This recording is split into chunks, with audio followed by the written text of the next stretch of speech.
Ассалаумағалейкум, Ақсұрат қалайсың? Мәке, Саддам Хусейн машинасы бітті міне. Әуетке сен келе берсең болады. Алла қаласа 1-2 сағат бітеді ғой.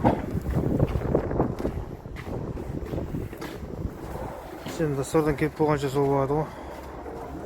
Состояниесі жақсы, мощный ағаштар екен. Сау болсын. Кім тиесе де ризамын айтты. 20-лығы да, 18-лігі де, 12-лігі де идеально. Сөз жоқ. Мынандай инвалидтерін шығарып тастадық.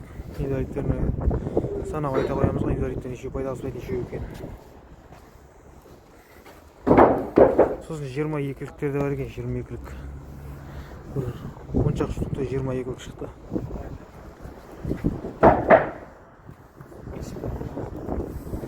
Сен кейкеше түсіріп болады, алға 2 сағаттай уақыт бар ғой.